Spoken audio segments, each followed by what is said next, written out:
Hello future doctors. NEET 2026 का एक question और लेकर आए हैं हम लोग। देखो, इसमें हमको 4 स्टेटमेंट दे रखे हैं और पूछ रहा है कि हमको इसमें करेक्ट बताने हैं। ठीक है, तो यहाँ देखो पहले स्टेटमेंट में क्या बोला है कि molality of 2.5 gram ethanoic acid in 75 gram of benzene solution 0.556 है। ये है या नहीं, ये हमको बताना है। तो चलो हम ट्राई करते हैं। पहले हमको लगाना है मोलालिटी का फॉर्मूला, वो होता है मोल्स ऑफ सोल्यूट अपॉन में weight of solvent in KG. अब आपके पास यहाँ जो डेटा है उससे आप सॉल्व करो, तो 2.5 अपॉन 60 अगर मुझे करना है, क्योंकि मुझे इथेनोइक एसिड का मोलर मास दिया हुआ है, गिवन मास यहाँ है, गिवन मास अपन मोलर मास करते तो मोल निकल आते हैं। आप ये देखो, इसका पॉइंट उड़ाने के लिए मैं नीचे एक जीरो रख देता हूँ, तो ये हो जाना चाहिए 25/6 और इनटू में कर दूं मैं कितना 100। तो आप ये बताओ 6 4 जा कितना होता है 24। तो अगर मैं ऊपर रख रहा हूँ 4 और अपन में 100 रख रहा हूँ, तो यहाँ से 0.04 आंसर आ जाना चाहिए।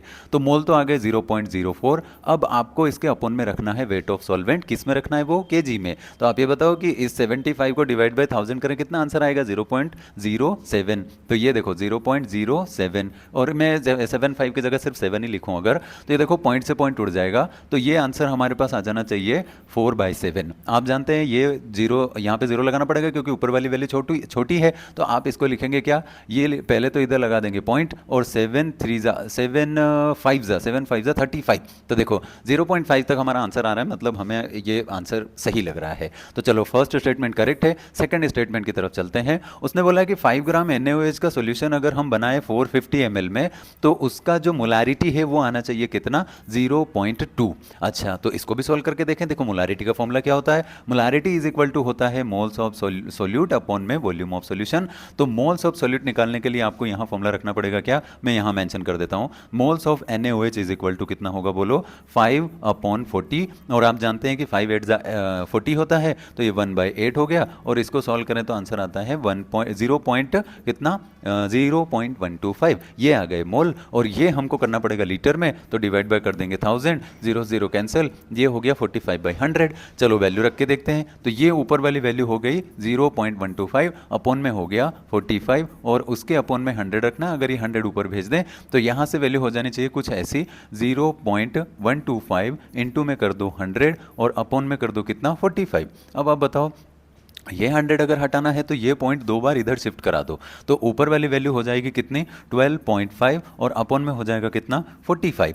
आप इसे अप्रोक्सी अगर लेके देखो तो देखो 12 3 जा कितना होता है 36, और तो 12 3 जा 36, और ये थोड़ा उससे ज़्यादा है। मतलब मैं लगभग इसे 1/3 भी बोल दूँ तो ये 1/3 को सॉल्व करने पर 0.3 समथिंग आंसर आना चाहिए। अब मुझे बताओ, यहाँ जो हमको डेटा दिया है वो 0.3 के बहुत नियर बाई ही है ना, इसका मतलब हमारा तो आंसर आ ही रहा है। देखो नीट में तो हमको जितना अप्रोक्स हो सके करके उसको सॉल्व करके आंसर लाना चाहिए, जिससे कि हमारा टाइम बचे। अच्छा, थर्ड पे चलते हैं। कह रहा है कि aquatic species are more comfortable in cold water. बिल्कुल सही है। क्यों, क्योंकि जब कोल्ड वाटर रहेगा तो ऑक्सीजन गैस उसमें ज़्यादा डिजोल्व होगी, इसका मतलब उनको ऑक्सीजन गैस बढ़िया मिलेगी। तो ये हमारा थर्ड ऑप्शन भी करेक्ट है। अच्छा, फोर्थ में क्या पूछ रहा है कि किसी गैस की सॉल्युबिलिटी प्रेशर डिक्रीज करने पर इंक्रीज होती है क्या लिक्विड में। बिल्कुल नहीं, ऐसा नहीं होता, क्योंकि प्रेशर अगर आप ऊपर से ज़्यादा प्रेशर लगाओगे तो गैस की सॉल्युबिलिटी बढ़ती है, ना कि कम होती है। ये इनकरेक्ट है। अच्छा, इसमें क्या कह रहा है कि एक बाइनरी मिक्सचर ए और बी से मिलकर बना है, और उसमें नंबर ऑफ मोल जो है वो उनके ए और बी है, और हमको उसका बी का मोल फ्रैक्शन बताना है।